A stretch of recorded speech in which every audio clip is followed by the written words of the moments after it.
TRT ekranlarının en başarılı yapımlarından biri olarak dikkat çeken Mehmet Fetihler Sultanı dizisinin son bölümünde Evren Osoğlu Ali Bey ile yanında yer alan Deliler adı verilen korkusuz savaşçıları izledik. Biz de bu videomuzda Deliler Ocağı'na mensup olan ve son derece atılgan, gözü pek ve cesur süvari askerlerden oluşan deliler, tarihte ne zaman ortaya çıkmışlardır ve neler yapmışlardır gibi sorulara yanıt verelim. Dizide izlediğimiz tarihi karakterler hakkındaki video serimize ise ekranın sağ üst köşesine bıraktığımız karttan ya da açıklamalar kısmına koyduğumuz linkten ulaşabilirsiniz.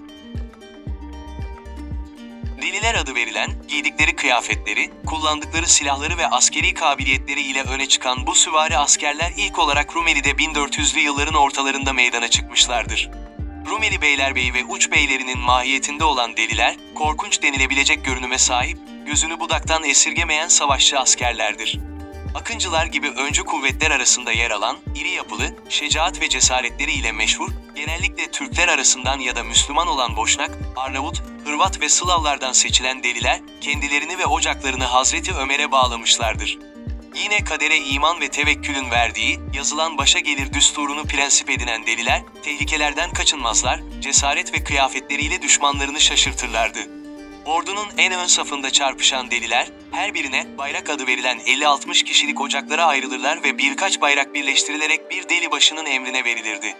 Delibaşıların emrinde gönüllü ağası, bölük ağası unvanlarını taşıyan daha küçük rütbeli deli zabitleri de bulunurdu.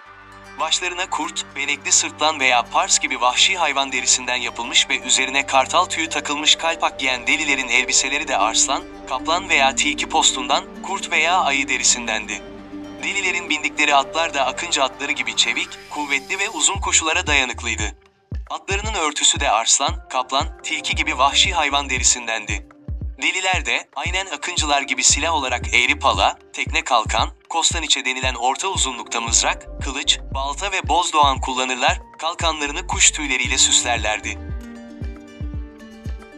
Delilere ilk olarak Varna Muharebesi'nde rastlanılmıştır. Solakzade bu muharebede cenk eden delilerden, Davut Paşa'nın mahiyetinde olan ve aralıksız tam 2 gece kılıç sallayan Rumeli yiğitleri olarak bahsetmiştir. Neşri ve diğer tarihi kaynaklarda da delilerin Varna ve 2. Kosova savaşlarında gösterdikleri cesaret ve şecaat anlatılmıştır.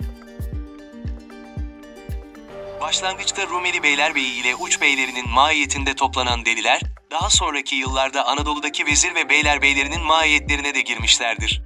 Osmanlı'nın yükseliş döneminde büyük hizmetleri bulunan ve yaptıkları ile adeta efsaneleşen Deli Ocağı ve deliler, maalesef Osmanlı'nın duraklamaya başlamasıyla birlikte 17. yüzyılda bozulmaya başlamış ve kıyafetleri dahi değişmiştir.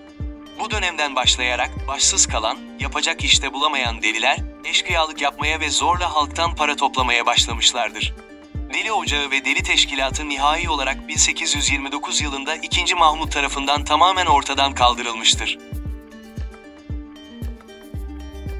Yeni içeriklerimizden anında haberdar olabilmek için kanalımıza abone olarak bildirim zilini açabilirsiniz. Sağlıkla ve mutlulukla kalın.